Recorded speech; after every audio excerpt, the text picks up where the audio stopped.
All right, everybody. This is James Pelton, and I hope you're all having a wonderful Monday. I hope you had a great weekend. And, Mondays, sometimes people don't look forward to Monday, but I hope you're different. I hope you had a great Monday. I know Moon and Sam, I know they had great days today. I am on day 7 of being sick. I keep thinking I'm going to be over it, but then I wake up and I'm not. So, if you see me just kind of pass out, then just let Moon and Sam, you guys just keep talking and just roll with it. You can take over. It'll be great. So if you're in the audience, I appreciate you. First off, again, I say it all the time, but I cannot do AMAs unless you guys show up to watch. So I appreciate you guys showing up. Please hit the like button as we're going. And then comment, have you been sick this year? When was the last time you were sick? What was the illness and how bad was it? There, we'll get some negative energy going in this. People thinking back to the times they're sick, they'll associate sickness with Comb Finance. It'll be perfect, just what we want. So I appreciate you guys, Moon and Sam. I have not talked to you guys in a little bit, so I'm excited to have you on. Just kind of hear how things are going. Do you want to kick us off? I have new audience since the last time you've been on here, probably. So do you want to kick us off by just kind of introducing yourself, and then we'll get rolling? Yeah, so my name is Moon. I'm the lead developer and founder of Comb. Um, to give like a small introduction for Comb, basically we are now hitting our first year, but we've been out for a year now for Comb, and we basically build DeFi solutions to be simpler for the audience so that their investments are, I guess, better or easier to do in DeFi. The user experience is something we focus on in terms of what we try to build as solutions for DeFi. Yeah. But yeah, Sam. And I handle product. As Phil mentioned, this is actually our 1-year anniversary. And what better way to celebrate with James, the old crew, and kind of go from there. That's awesome. Yeah, someone mentioned that, and Jonathan Rorig says it's Comb's 1-year anniversary today. I was trying to see if I had birthday music or something I could do. I asked for Christmas for one of those boards so I can play sound effects during the lives, but I don't have it yet. And in the bear market, I can't afford something like that. So you just make do with. Should we sing "Happy Birthday"? No, we'll do that next year. For second, we'll do that. So how has the bear market been treating you? I've been watching just DeFi project. Like we kind of had like a little bit into the bear market and a lot of projects just completely fell apart. Then we got a little further in, and then some of them that were stable for that first layer, they started to fall apart. And now we're getting kind of deep in there where pretty much there's not a lot in DeFi that's not struggling and hurting. So how have you guys kind of been faring through the bear market? For us, I think it's something that I think to many people it's quite unfortunate, but for us, we've been taking a pretty good advantage of it just because the opportunities here are quite immense, given that we're in a young stage of DeFi and Web3 and blockchain in general. So many people are actually building during this time, and we're also building as well. So being in the bull market already, we've been taking like the time to analyze what went wrong, what things we could bring forward to the investors and make DeFi just a little bit easier and to kind of actually be usable for retail and traditional. And so that we're basically building out products so that when we come out in the bull market, and hopefully during the bear market, we can get some traction as well. But hopefully, like when things do get a little bit better, people would be flocking to our product in comparison to everybody else's. And so, at least in the bear market, I think we're at a pretty decent state, given that we're still running and developing and building. And it's an opportunity I didn't think I'd actually be like quite excited for, because for being already in the bull market, it's the pressure is there. Definitely, you always have to be iterating and developing and constantly adapting to your community. But at least in the bear market, we have our like loyal community that we're constantly talking to and constantly building alongside. So very unfortunate, but also a fortunate state. That's kind of my thought process here.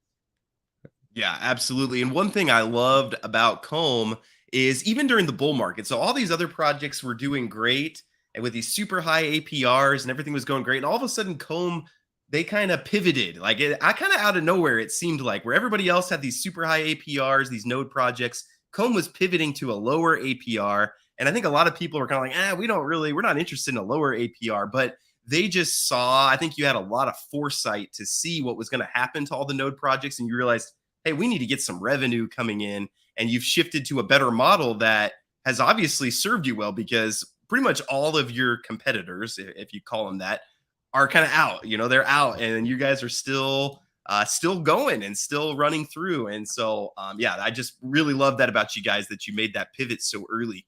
For people who aren't familiar with Comb, do you want to kind of maybe just briefly go through the ecosystem and about, hey, what's the good places to get involved?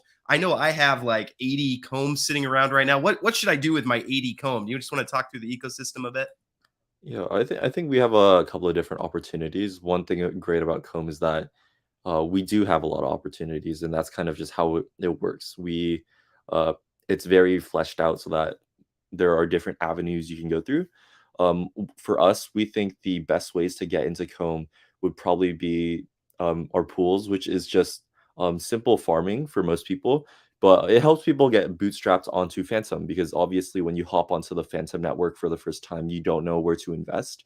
And so, Comb makes it a little bit easier for the user by having already chosen a couple of different pools that we trust and believe in, at least on the Phantom network.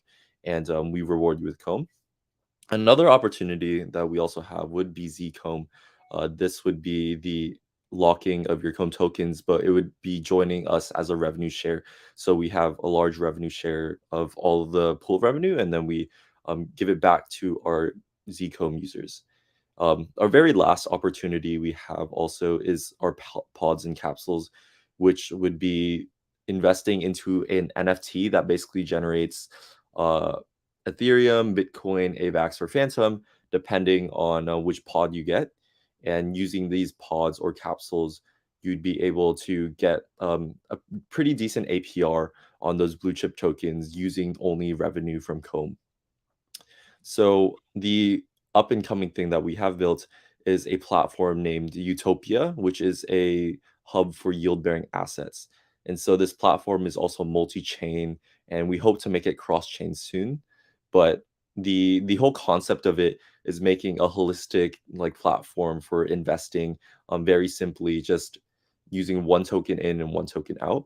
And all these Utopia tokens are yield bearing assets. So you could enter into like a stable one, and over time you could cash out maybe a year down, and then at least some of the Utopia tokens right now are forecasted for like a 10% APY. So eventually you could cash out 10% APY on your stable coins even. So there's a couple of more things, which would be like alliances, as well as the portfolio management news. There's a lot of things happening on that platform, but it really gives a strong investing platform to begin with. Okay. And is this at a new website? Yeah, it's topia.fi. Fine. Okay. I just want to pull it up here so people can see. We're on YouTube, so I like to give people visuals so they can kind of see what's going on. Yeah, so there's a lot of things going on, but uh, the overall concept, if you do click on like the spooky DI stable at the top, you can see like the gradual increase in value, and that's what we try to visualize, and also have like risk management, let people understand their coin, their platform they're investing in as well, just to make at least DeFi easier for not just people on the Phantom network, but any chain that we're looking to support in the future. Yeah, kind of like a one-step process in comparison to any other things. You don't have to build LPs. You don't have to deal with impermanent loss. You don't have to care about all those other things. We handle that for you. We visualize that for you, and we make sure that you have like the best trading experience when it comes to investing. Can you kind of explain what is this actually doing under the covers? Sounds Mhm. dirty, but that is what I mean. Like, what is it doing underneath? Right. So when it comes to investing, it you have to do a lot of steps. You have to add LPs, you have to do swaps, you have to deposit, you have to harvest, reinvest. There's a lot of things that go on. And so what Utopia does is we basically handle that all in the back end. And not only is it just handled like simply, it also handles it in a way that's also capital efficient and does like arbitrage for you. It's MEV resistant, uh, things like that that really make you a pro without you knowing it. But under the covers, it's a pretty simple process. You're investing into a platform. So say this one is Spooky Swap.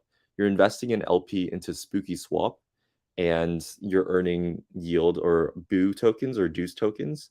And we're basically harvesting that and reselling. So it's, to many people, they're familiar with auto compounding. This is just a auto compounder, but done differently so that the user experience is different, and as well as all the strategies, they're a lot more capital efficient. And although it leads to cents or dollars more, over time that accumulates to hundreds and thousands on the platform, of extra revenue and capital efficiency that you wouldn't have gotten. So like say people taking advantage of arbitrage opportunities. Instead, you're the one taking the arbitrage opportunities instead. And so, yeah, in the back end, it's auto compounding, but it's really just visualizing that so that you know how it's really working in the back end, how much value accrual you're actually getting. And compared to like our competitors, it's a lot more visual, but that's really the goal. We're trying to make just a really beautiful and usable, intuitive platform for just people to start investing for the first time. Okay. Can I ask why you kind of separated this out from Comb? Was it kind of to make it like this is the completely new, maybe even non-crypto platform, or was that kind of the reasoning behind it? For us, the reasoning behind it was just to simply make it so that if people are here for Utopia, they could just stay here for Utopia. They should not be cluttered by all like the Comb products on the side. And this, although it does seem like it's totally different platform, a portion of the revenue does go back to Zcomb holders, and so there's that revenue share in that portion. So yeah, it's really to distinguish the audiences, but at the end of the day, it's still a Comb thing. We just want to make sure that it stays user centric so that you're here for what you're here for, and that's just investing. For example, you wouldn't want to see like protocol TVL necessarily, like the whole platform, because when you go into like Coinbase, for example, you're not here to always look at the Coinbase stock. You don't want to see their revenue reports all the time. It's not necessarily something you're there for. And so we want to just make it as user centric, clean as possible. And that does require us to remove like Comb stuff on the side, but they're still all together in the end of the day. No, that makes a lot of sense. So like this is a stable coin, correct? And it's 14% APY. What would you kind of say are the potential risks of these? Yeah. What are the risks people should be kind of thinking about when getting into something like this? Yeah, so at least on the platforms, we do analyze the risks and we make sure that before we have them put onto the platform, we go through a little bit more of an in-depth look. But the risk, at least for some of the tokens here, they're stated in like their little description. If you do click on the token, at least for this one, I know at least that DEI is an algorithmic stablecoin that's only 90% collateralized. So there is that 10% that can be harmful. And if that protocol does like end up depegging, that is the risk. And as well, there's also platform risk, which would be like Spooky Swap, which is a DEX. But having a strong reputation, we've analyzed that Spooky Swap is reputable in the sense that it's likely not going to undergo any security risk. And so each token has been analyzed and been given a small description for a little bit of risk management for the user. But there's also all these statistics, the TVLs, the platforms, the underlying tokens that give you the opportunity to analyze the risk yourselves. So one of the issues is that people will have to do their manual risk management when it does come to investing into every single different Utopia token, but at least we assist in that process. So yeah, it does depend on each token, but it's been spec'd out for you the best we could. Okay, very cool. I love the look of your guys' websites. Like it looks it doesn't look crypto-y. It looks like nice, like normal websites do. And I think that's an important part of helping new people get into crypto. And this would be like a good entry point for people who haven't done anything in crypto. What are the ways? I'm just thinking out loud. What are some of the ways that we can help? People hear crypto right now and they just get so worried about losing all their money and FTX and all that stuff. And I'd love to hear how any of that stuff has affected you guys. But how do you just explain to new users crypto's not as scary as everyone thinks that it is? Yeah, Sam, I don't know if you want to chime in for Yeah. this one. If you, So I think actually John Woo said it the best for Mavex. Essentially, the way he describes Web3 is it's internet of value. So if you believe in if the internet has value via tokenization, right? So it's like back then, what have you, like this cup that I'm drinking right now has some sort of like value to it. At the same time, if you go forward, if you can believe that the internet will have some sort of value in the future, and I think that that itself is the power of Web3 itself, right? When we think about like crypto in a sense, it is basically a risk. It is a riskier area. That's which is why you do get rewarded the yields that you do see. But at the same time, every product that we try to launch within Comb, and let's say Utopia, which is a subsidiary of Comb, we really want to focus on basically a service-based type mechanism behind it, right? We don't want to just sell a product that's unsustainable. There's actually no revenue being generated from it. As Phil mentioned, every product that we have within our Comb ecosystem is we try to make it as sustainable as possible and not inflationary, right? Basically, if you're getting emitted Comb tokens from, let's say, capsules or what have you, those Comb tokens that you're getting rewarded are based off the yields that we generate from our farms, right? So this was a big thing too. One of the aspects, the reason why we actually, I guess, branched off to Utopia a little bit and had its own page is another thing that we really want to focus on is how do we onboard new users that aren't basically into DeFi and they're kind of looking to invest some sort of their portfolio into crypto. And essentially Utopia itself is I like to say it's your bridge into investing into LPs, right? Like I think the best way to kind of describe it is we all went through that rigorous step-by-step process of creating an LP pair in the first time. Even if you have to swap, like you have to bridge a token and basically go on another chain, and then you don't even have enough tokens of the actual chain is the native the layer token, and then you're like, okay, now I got to basically transfer it from Coinbase or whatever and go through that whole entire process, which is so many steps. And then now you want to create the LP, then you have to deposit, and then you have to change from a platform to another platform because you see that there's better yields on another platform, right? So there's so many of these different steps that are just like, it gets insane. And you're like, okay, how do you explain this to like someone that isn't invested in DeFi or someone that isn't invested in crypto? How do they even get exposed to this, right? And then when you go on their websites like Beefy Finance, Reaper, which are fellow competitors, you get kind of like over exhausted, right? You're overwhelmed by just a ton of different informations. You see a bunch of like like a C or a B or an S or an X in front of like, ETH or something. You're like, what the heck does this even mean? Right? All these tokens itself have like these specific styles that I would say is very, very difficult for, let's say, just novice investors that first start off with. And our entire goal is to basically streamline that process, but at the same time, trying to mitigate your risk. However, we are still interested. We are in the DeFi sector. So we are looking at strategies to implement that are a little bit riskier. So for the people that are more risk loving than risk averse, then you do have those opportunities, right? But the whole idea with, as far as answering general question, like of crypto and Web3 is like, I don't think anybody can really knows the answer for that. It's one of those things where it's like, it's for us as we're continuously building, and we're noticing that within the ecosystem, there's a lot of building happening at the same time. Phantom itself has a runway of 30 years, right? So we're going to continuously keep building. We have that, fiduciary duty for our investors to continuously keep building. So as long as we keep building, now the factor we have to see is, can we see if people are going to utilize these strategies? In my opinion, if someone sees 15% over, 0.02% of your bank, over time, you're going to start kind of being interested in these different strategies. I think there's a lot of potential in the future. And I think a lot of the risks that happened within this space the past few months is actually very healthy. I think it's making investors stop kind of FOMOing into protocols and stop basically putting their life savings in protocols because everybody thinks like, prime example is Anchor, right? Like Anchor protocol and all these, even Strong Block back in a year from now, people are like, no, it's not going to fall into this stuff. I think situations like this is very critical because it makes investors really start thinking, okay, this is there is some risk associated with this.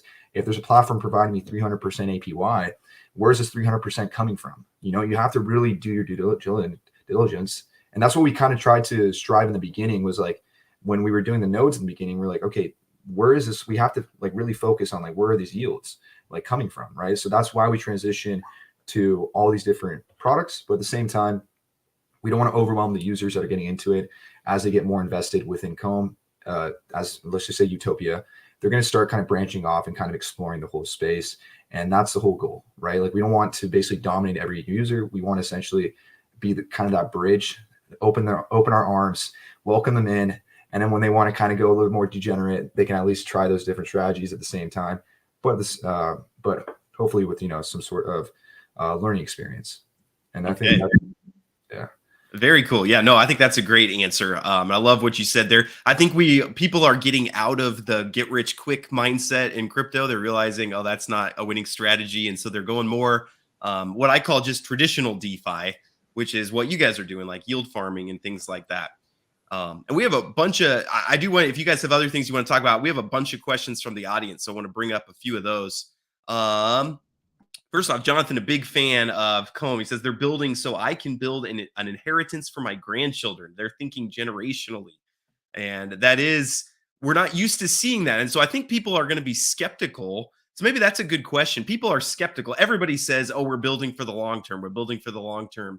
What would you say to someone who's heard Strong say that, and they've heard, I'm not going to name a whole bunch of protocols because I get angry people at me, but what would you say to people who've heard that over and over again and then the protocols die? What would you say to someone that thinks that way? Yeah, I think it's at least for us, we've kind of been shifting the narrative just a little bit. I think it's strong to think long term in terms of direction and mission. So that's why we've been like slightly we've changed our internals to be more mission oriented in terms of like long term thinking. So why are we doing this? What is this used for? How are we benefiting Web3? But then I think at the end of the day, at least at Comb, we're trying to build for short term, or not short term, like midterm, kind of a little longer of a timeline, just so that everything we push out is actually like quality and actually usable and intuitive. And so at least for us, we are thinking generationally in terms of like our mission to do something better. But at the end of the day, we're constantly building fast because we are building in the crypto and Web3 space. So yeah, but we really appreciate that comment as well. We're trying our best to really build something great here. Yes. Yeah. And I think, again, just what I was saying earlier, too, but the testament that you guys pivoted while things were going well, like everything was fine. And you guys did this kind of pivot that I think surprised some people. But it was a good pivot, and it was a pivot from these like short-term crazy APRs to like something sustainable that won't burn out super fast. Very important question here, but Sam, it looks like you upgraded. What happened to your dinosaur bedspread? That's that's for me to know and for you guys, I guess, to find out later. It's I had to upgrade, as you can tell. Yeah, that's right. Code's been doing really well. I ended up actually putting the screensaver because I did not want to get this comment about my bed sheets, and I was like, I gotta outthink these guys a little bit. But I'm glad that you actually remember that, Jonathan. But it is well. It's doing well. It's still there. There's no getting away from it. How long will Utopia be in the soft launch phase, and when it does end, what will change? For us, our soft launch phase will be a little bit longer down the line. We'd say like a few more months, just so that we could start rolling out chains, just so that we have like a strong platform to really push out our name.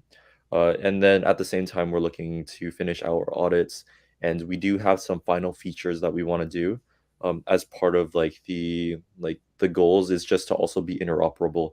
So we hope to implement the ability for cross-chain swaps as well. But one other thing would also be the ability for developers as well to integrate our Utopia platform. And so we are building out like tooling for developers to integrate like a small widget onto their platform, so that protocols in the future, if they wanted to reach out to us or we wanted to reach out to them, it wouldn't be too hard to integrate like our pretty, I think, great backend service, which is like our infrastructure for all these swaps, these MEV resistance, aggregated liquidity, like all these big like things that can help you be more capital efficient when you're trading instantly with just a developer, hopefully a small developer SDK or a widget to put onto your platform. So yeah, Phil, it'll be a while, but things like that will come up.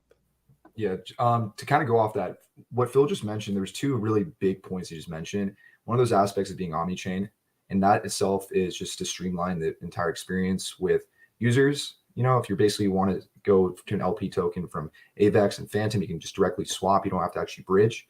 Then the second point you just mentioned out with the widget with protocols is a very, very, I would say, strong feature that we are just strategizing how we can kind of approach this and kind of create. And the whole point of that is that essentially, if we think about like a protocol that's already kind of doing this, it's kind of like multi-chain.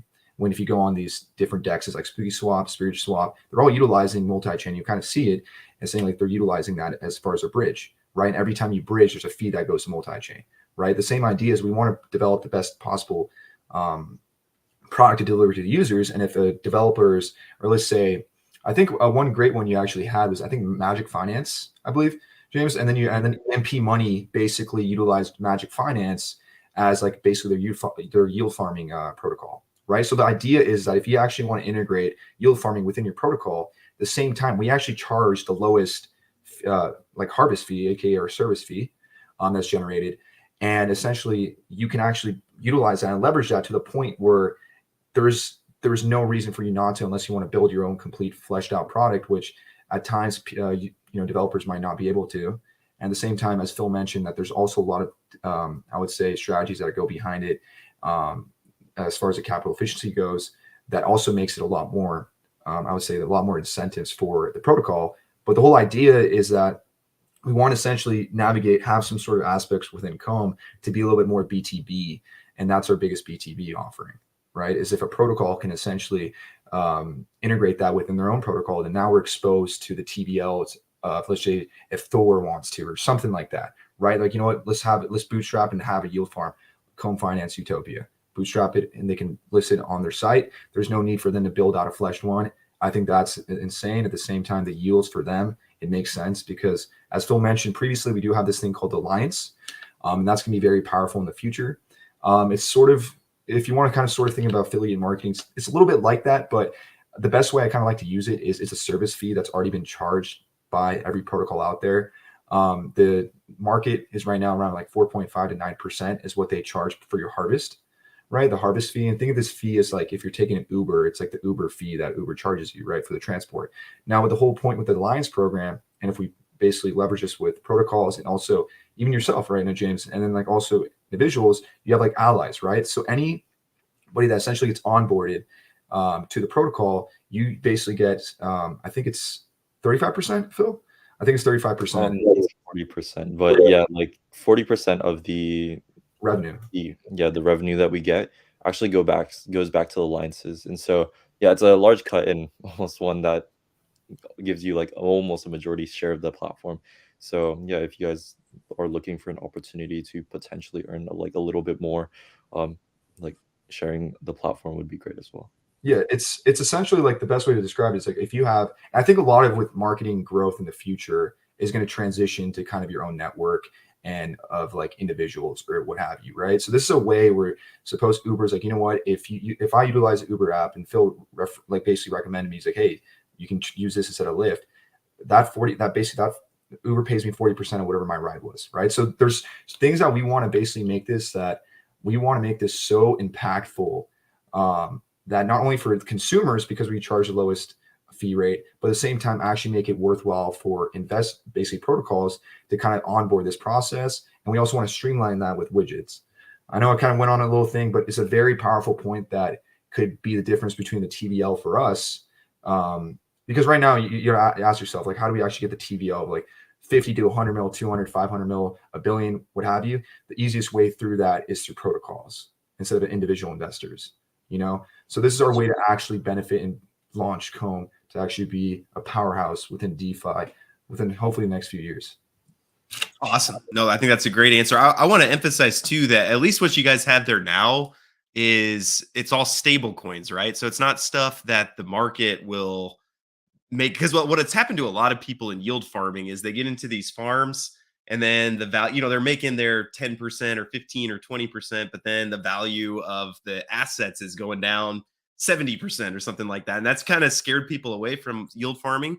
But the stable yield farming is something that even if, the markets, there are still the risks like you talked about before, depegging and things like that. But you don't have to worry about your assets losing their value like in a lot of other yield farming. So Yeah, just to add some clarity as well, we do also plan on adding more volatile coins coming in, but yeah, there will be those opportunities as well.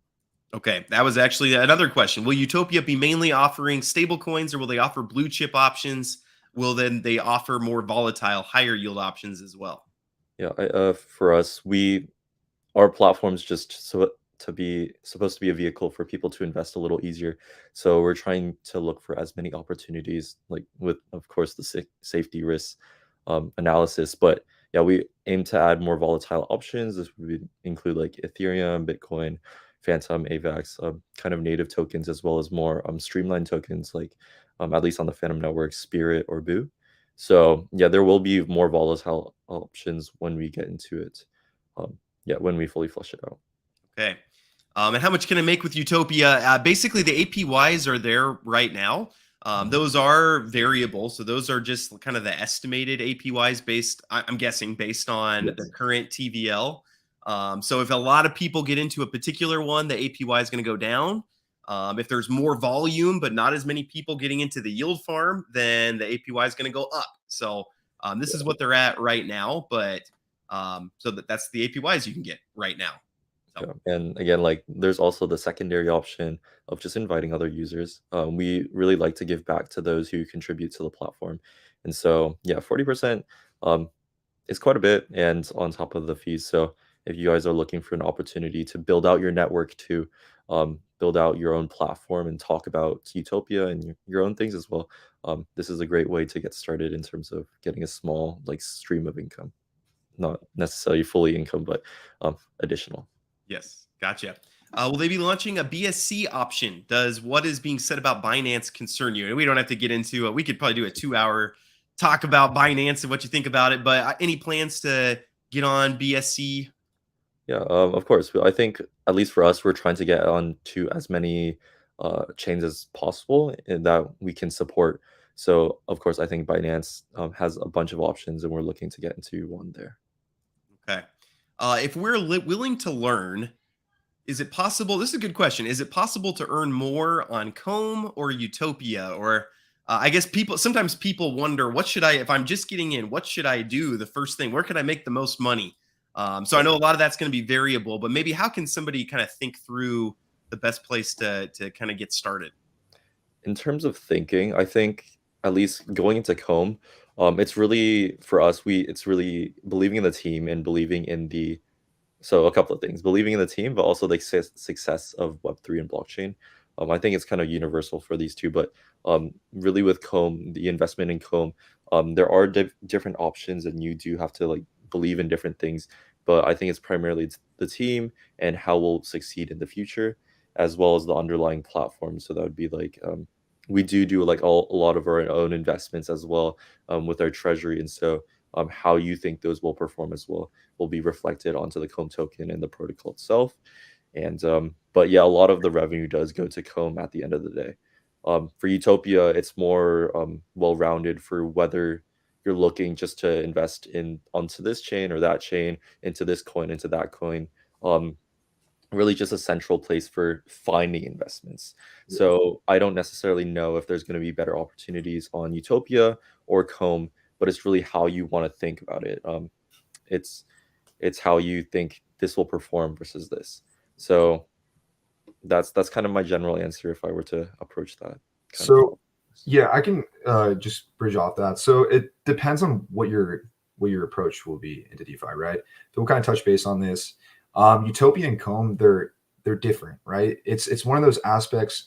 They're related in the terms of Utopia being the subsidiary, but if you're thinking of Utopia, I want the best example for now for many users will be treat this like an auto compounding platform, right? If you're already, and which is what people are already doing as far as yield farming, right? So if you're going on Beefy Finance, if you're going on Reaper, there's better, higher yields on Utopia, right? As far as Comb goes, Comb itself is, like I said, all the products that we have and we're continuously building, it's all revenue based, right? All those yields that we offer is based off our revenue. Same time, we actually do have a page that shows our analytics as far as how much we're generating per day for Zcom holders. And then you can kind of actually see that itself. It's a very actually powerful page in my opinion. And as far as like how you're willing to learn, it depends on your approach, right? The goal for us, as I mentioned in the past, is to make Utopia.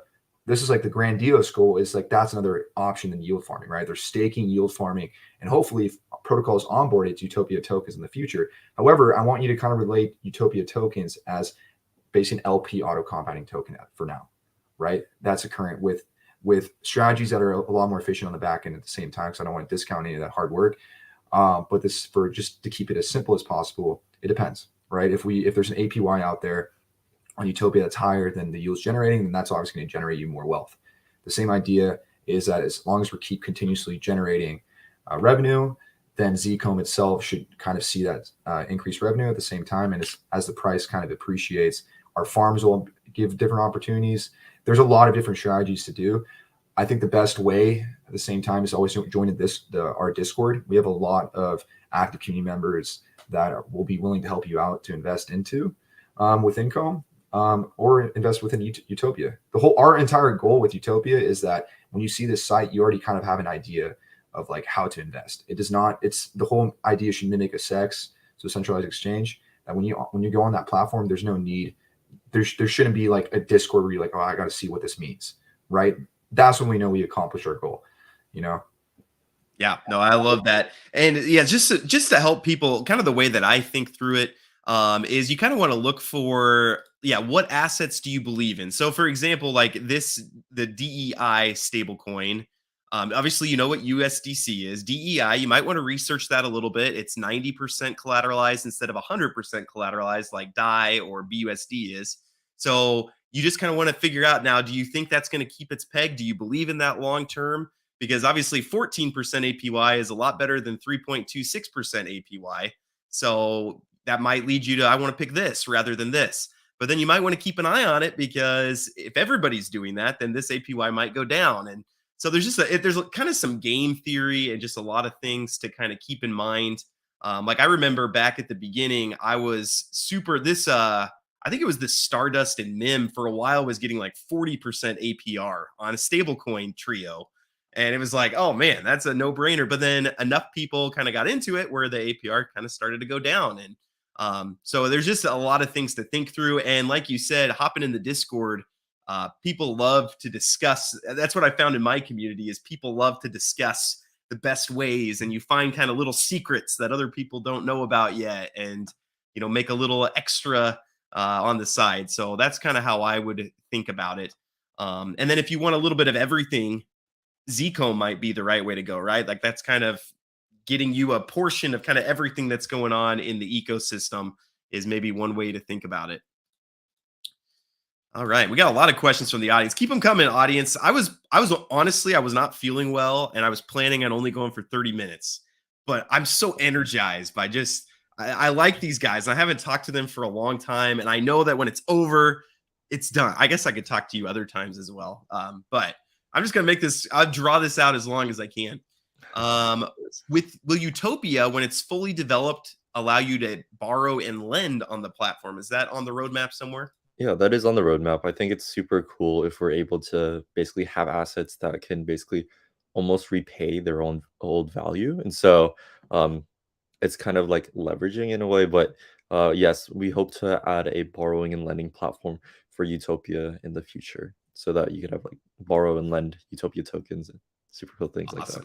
I love that. I love the self-repaying loans too. Those are the coolest thing. To me, those are one of the coolest things in DeFi until you get liquidated, but that won't happen. Greetings from Oregon. Wishing you a safe and blessed Christmas and New Year's season. Thank you, Crypto Man. Thank you for building something with wisdom in this space. And I do appreciate that you guys, it's not been a cash grab. It's not been irresponsible. But just, you haven't wrecked investors the way a lot of places have. So appreciate that. What makes Utopia stand out from the competitors? You talked a little bit about this, but what would you say? And actually, I can answer this for Reaper. Is just look at it. No offense, Reaper, but I mean, you gotta you got to figure something else out here. This is, I mean, I understand what they're going for here, but what would you say makes this stand out from the other auto compounders in the space? Yeah, I think the number one thing that we're trying to approach is that we really want to change out the user experience and user interface so that at least it's more attractive to investors looking to get into DeFi for the first time. Reaper has an amazing team, like lovely team. I love them so much. But the UI and I guess the thematics of it can be a little bit daunting for new investors. Going into DeFi, would you really trust a Reaper with your money, like your life savings and stuff like that? It can be very scary at first. And so for us, we're trying to add as many things to make it easier for the investors. So like one token in, one token out, as well as like your dashboard, you have alliances, you have like this explore page, really almost reminiscent of a centralized exchange. So things like that, from like a visual perspective, we're trying to reapproach, not just for like our competitors, but also for like Web3 in general. And a couple of more things would be the actual strategies behind them. Again, I've mentioned before, but they are capital efficient. They do take advantage of like aggregated liquidity. They do take advantage of like MEV resistance. And so like things like that really add like a few cents, a few dollars, but yes, that accumulates to a lot over time. Yes. Yeah. And then I would say biggest thing is just to enter the LP, right? As James was showing, the Reaper, we're going on Beefy. You have to go through the whole step-by-step process. This is from speaking from just the new user experience that people are getting onboarded. But the main point is you'll generate more. We charge the least fees when it comes to these auto compounders itself. When it comes to our competitors, we're the lowest. And if you leverage an alliance network at the same time, you are actually generating Utopia tokens. And the beauty of these tokens too is that they're auto compounders, right? So you don't ever have to actually withdraw it or leave it. You can just leave it and it'll continuously auto compound it for you. So it becomes kind of this trickle down effect. But at the same time, the beauty of this is we just saw Reaper at 24 million in TVL, right? Which, you know, is actually a lot for this bear market, especially on Phantom, right? So it's like, from us tapping into this is why the growth is so important for us and how we actually approach this, because it's not as difficult. It sounds really insane. We're like, okay, can we achieve this 300, 500 million TVL? Reaper has basically 5% of that already to an extent, right? So it's like, and that's that side itself. Now for us, like I said, we want to approach this a lot more strategically at the same time than our competitors at the same time. However, Beefy, Reaper, Yield Wolf, all these other autocommuters out there, they're doing a fantastic job. At the same time, we also do want to go omni, which is something that isn't, I would say, on, I don't know if this on their objective or not. I think the main point is you'll make more, right? And it's with the same assets that are already on these other protocols, right? So it's like when you get these tokens, you can go on Spooky Swap to see it. You can go on Yield Wolf, Reaper, Beefy. They'll most likely all have those specific assets, and you'll generate more within Utopia. I was about to say Comb because so it's so ingrained. Yeah. Hard to switch off of that. Yeah, I would say too that you're not necessarily trying to compete with them because there's so many people that are not in crypto. There's way more capital that's not in crypto than is in crypto. So we could spend all our time in the small $800 billion market cap, which if you take out Bitcoin and Ethereum is more like, I mean, how much billion is not Bitcoin and Ethereum right now? It's like maybe 50 billion or something like that. And so you could fight over that 50 billion and say, hey, no, we want a piece of that. We want a piece of that. But a way smarter strategy would be, well, let's go get the 100 trillion that's not in crypto. And let's start getting some of that over here. I mean, if you can show people like 14% APY, for example, in traditional investing is crazy good. Like most people would be very happy with a 14% APY. And so, yeah, if you can bring other people in. So it's not necessarily in this space competing with who can, steal all the capital from people who are already in crypto. But I like your mission of bringing new people in. And that's what we need for the space. Rising tides raise all the ships is what they say. So yes, definitely. Famous words from actually, I think it was Nylon. So Loki. That's every time he'd always mention something. So he always saying all ships rise, and I love him for that actually. Yeah. Nope, that's a good thing to say. It's still true. Yeah. Tony says, thank you for doing these AMAs. Great way to learn about this space for me. Yeah. And sometimes I forget that not everyone who's watching is in DeFi. And so this is a good time to educate. Again, just if you don't understand how yield farming works. So again, this is based on when people swap. There's fees when you make a swap on any exchange. So this is particularly Spooky Swap and USDC and the DEI token. So anytime somebody makes a swap, they give some of the fees to people who have their money in here. So this is actual revenue that's coming in. This is not promised 14% that's going to come out of thin air. This is what it currently is 14% based on the swaps that are going on. So it's actual revenue coming in. So yeah, always an opportunity to educate. Sometimes I use, the jargon and things like that. And I have people message me later, hey, what is cryptocurrency? What is a yield farm? What's phantom? And so, yeah, always want to educate. Is Topia going to show proof of reserves? New crypto folks are going to be worried based on the media coverage of FTX. You want to talk about how that kind of applies here to what they're asking? Yeah, so we don't really touch the assets per se. Like they follow the strategies of the contracts. So everything that's shown on the Utopia website has a value on the contracts, and so we don't really have to show a proof of reserves because they're already there. You can see them on the blockchain. I think he just means analytics maybe. So yeah, we will have an analytics page showcasing the platform, seeing its growth over time, but it's not necessarily something to be concerned about because if you're unfamiliar with blockchain or DeFi in general, you can track it all on the blockchain, and everything at least in Utopia happens decentralized. So always a proof of reserve if you wanted to look for it. If you don't know how to look for it, we could always guide you, but we will have those pages as well going in the future. Awesome. Yeah, and this is just so people understand too, this is DeFi is the opposite of what FTX was. So FTX was centralized and people gave them their money and then they kind of had liberty to do whatever they wanted to do with it. And that's where bad actors can get in there and they can mess things up is pretty much what we saw. DeFi is not supposed to be like that. DeFi is the contracts are what control where your money goes, what it's doing. Like Sam can't get in there unless he's built some backdoors and things like that. But he's not supposed to be able to hop in there and take out your money and then run away with it or anything like that.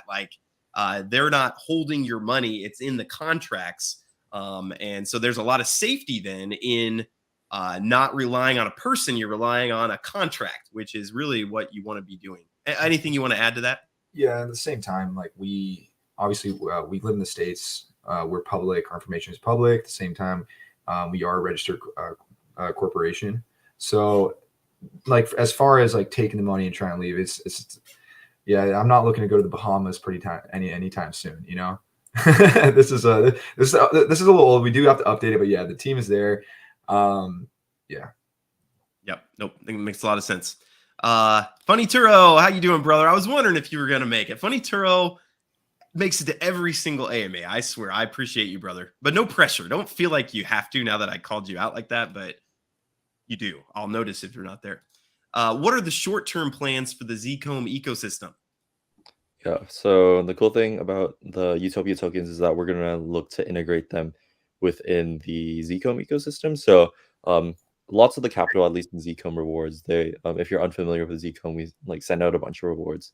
A revenue of Boo, Spirit, which are large tokens on the Phantom network. And so what we're going to do is we're going to wrap those tokens into yield bearing assets as well, so Utopia tokens, and so that any capital that isn't claimed, they're constantly earning yield. So likewise with Alliance links, how you can refer people and you earn fees, Alliance rewards in Utopia tokens, meaning that you don't have to claim them for a month, and they'll be maybe you gain a percent or a few. That'll also be the same for Zcomb. They'll also have that automatically revenue or yield bearing aspect to them. So yeah, cool thing on that note. Thank you for the Okay, very cool. Any plans? This is my question, but any plans for crypto on ramp or fiat on ramp, off ramp? Yeah, so we're looking to have that definitely. I guess if I were to talk about like the huge vision to it eventually, it would be like maybe a mobile app that would have like the ability to invest into any Utopia token and get the opportunity for yield bearing without you knowing that, or not having to deal with DeFi. It would be like a centralized side of it, but we do plan like have large visions in the future for fiat to yield bearing to keep hold on to tokens like that. So So this is yeah. what you just asked, James, is the $100 trillion question, right? It's abstraction of the wallet. So for us right now, what we're trying to do is, I guess the first immediate step for that is omni-chain, right? Then if after that is how do we actually abstract the wallet to the point as onboarded a user that can just directly just download the app and doesn't have to have, the wallet's already kind of there for them. So it's a huge, that's actually huge. And that's, we're all, I would say, like a lot of funding for accelerators. It's really what's like kind of going, because whoever can race there for first is gonna tap that. So it's Yep. Yeah, and when you do that, then there's a whole new level of regulation and things that you have to work through. But if my mom was going to ask, hey, how can I get 14% APY in crypto? I would have to say, well, you can go here, but you're going to need to watch a video on how to set up a MetaMask wallet, how to buy on Binance, how to transfer over. You're going to need to know some things before you do that. So I think, before we can truly get anybody in, and then there's that regulation piece though, so it's a tricky subject.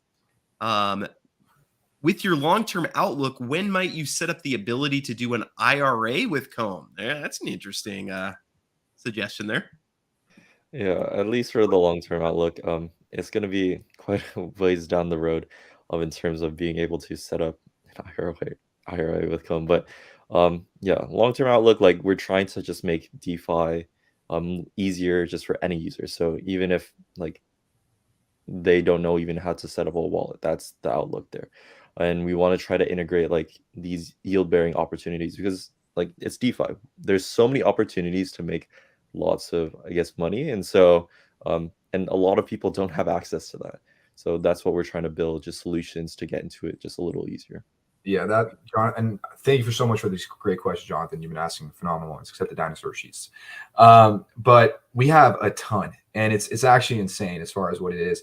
You guys haven't yet seen snippets of the game itself, which that's its own separate video. As far as the strategies within like lending and borrowing within Utopia, the omni-chain aspect, and then also the abstraction of the wallet, as Phil mentioned. Right, these are huge opportunities itself.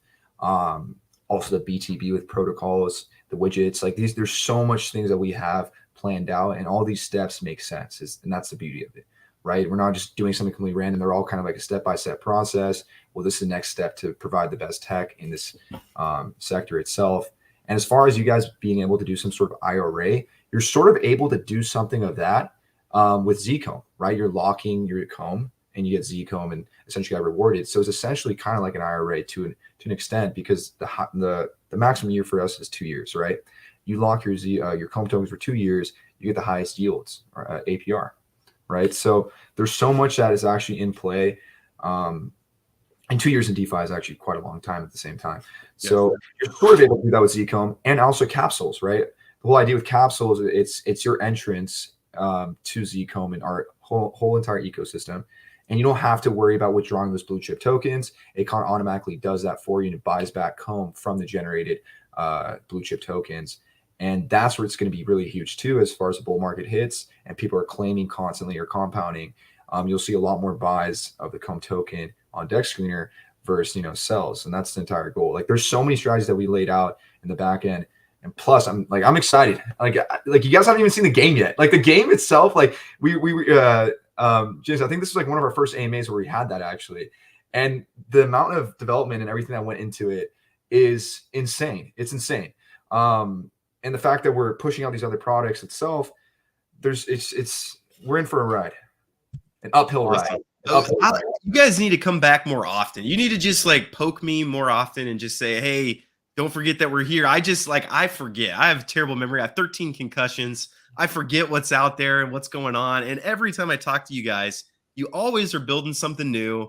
And I'm always excited about it. Every time I talk to you guys, I get re-energized. I'll tell you, vulnerability time. I've been very burned out on crypto. Like I've just been like, bleh, I don't like anything. I'm not excited. People say, what are you excited about in crypto? And I say nothing.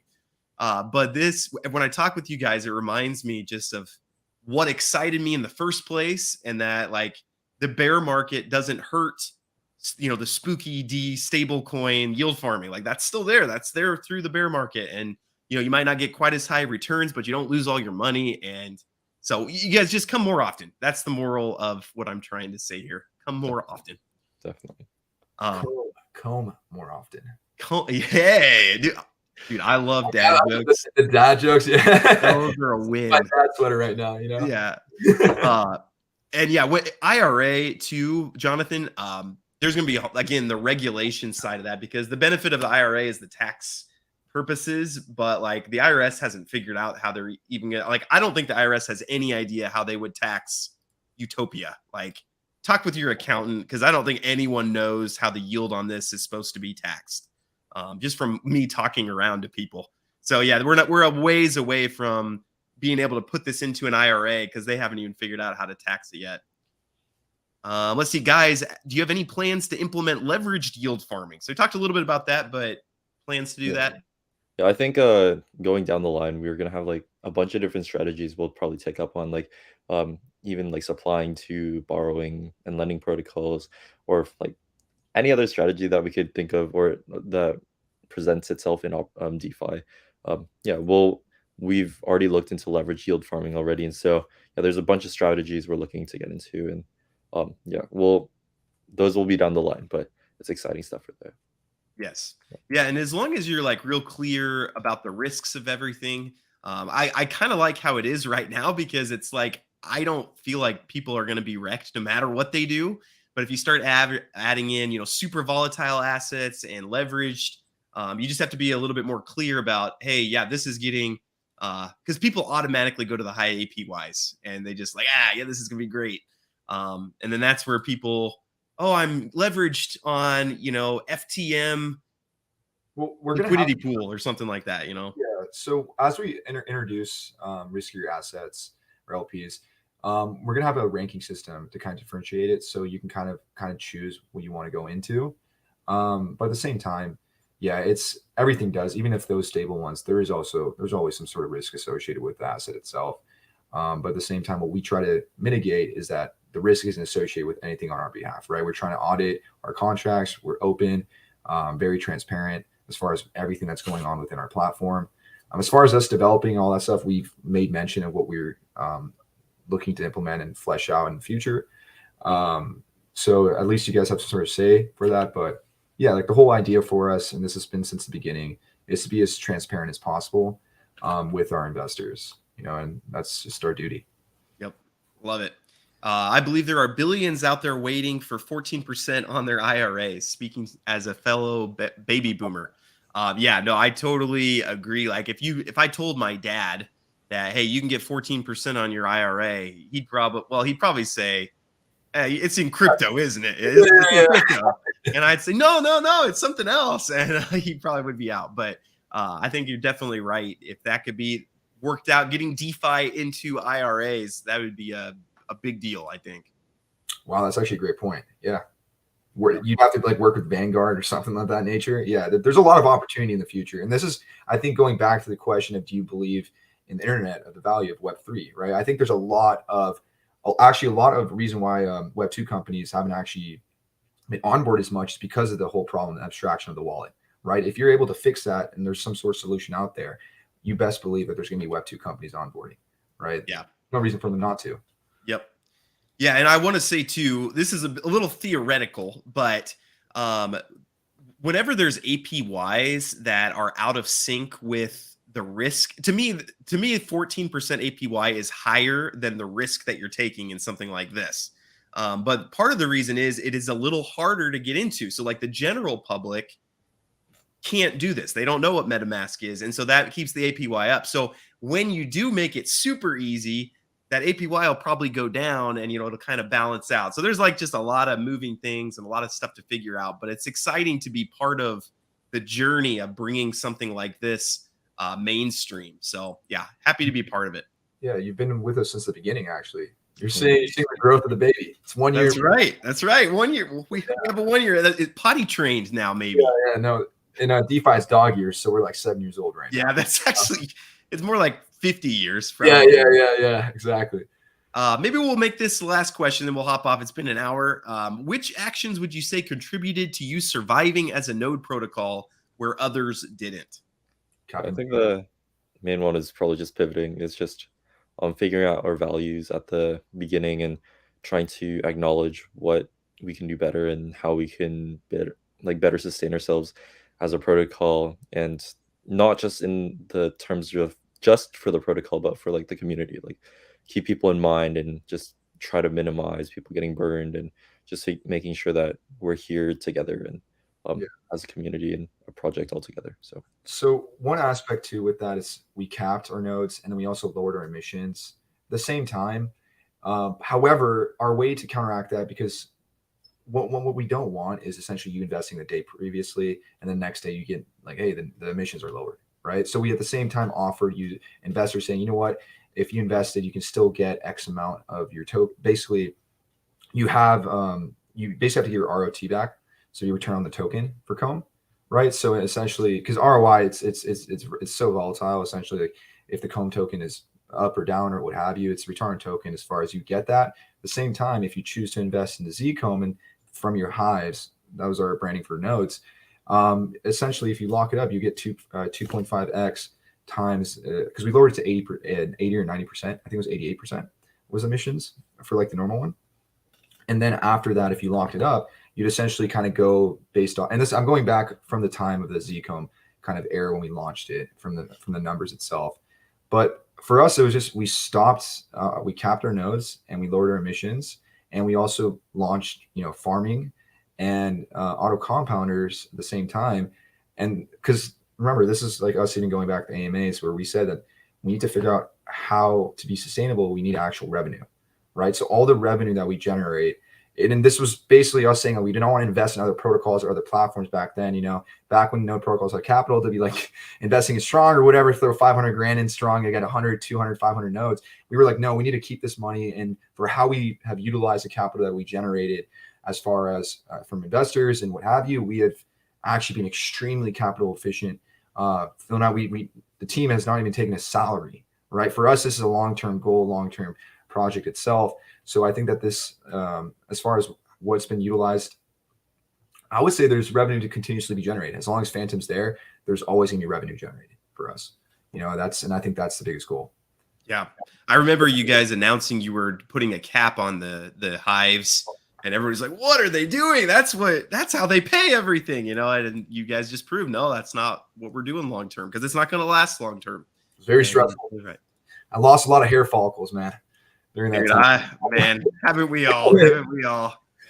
I Trust Capital offers IRA accounts. Yes, but they only offer it for I believe just for assets. So like Bitcoin, you can't do like yield farming in the IRA. That would be really cool. But the IRS is going to have to figure out how they tax DeFi before they're going to consider allowing those to be part of these qualified accounts. For now, well, talk to your tax account. I'm not going to give any tax advice. I almost did, but I've been told don't give any tax advice. So I'm making sure not to do this. All right, let's go ahead. Oh man, so many good questions though. Not sure if you've already covered this. Does Utopia farms have impermanent loss? So the stable coins will not. As long as they hold their value, they won't. I assume as you put in more volatile things, some of them probably will. And we'll do another video explaining impermanent loss for people. But am I right in that? Yeah, well, yeah, like it's already visualized. So if there is impermanent loss, the price will already reflect it. So you don't really have to deal with the math there. If you click the spooky die itself stable, you'll see a nice graph. So if you click that itself, go to the trading page. Possible. Yeah, you'll actually see the timeline if you go up from the graph from November 19th, and that itself is the price of the stable. So you can kind of see a nice appreciation of the graph itself. That will kind of show it to you. So that steady itself is minimized. As long as it's kind of steadily increasing, then that's how you know that you're getting some sort of yield. But at the same time, if it's kind of steady, then you're not as, because everything, there is always some sort of subject to impermanent loss, but you're not as exposed. Let's put it that way. Yeah. Nope. Makes a lot of sense. All right. Well, hey, this has been a lot of fun. We'll have to have you back before too long. Audience, you guys are always a blast. Appreciate you guys very much. And just you're wanting to learn. You're sticking through the market, and appreciate you guys very much. Please hit like on your way out. I'm going to leave my referral link, since we have that affiliate link here. If you're wanting to get in on Topia, there's a good way to do it, or you can use Jonathan's. I know he's been saying to use his affiliate link. I'm fine either way. Do what you want. But yeah, thank you, Moon and Sam. Appreciate you guys. Just appreciate you building and your positivity, the community you're building, what you're building through the bear market. I think you're a good asset to the space. So thank you guys very much, and hope to see you before too long. Thank you. Yes, and nice talking to you again. Love the energy. Yes. Appreciate you guys. I hope everybody has a great rest of the day. Thanks, guys.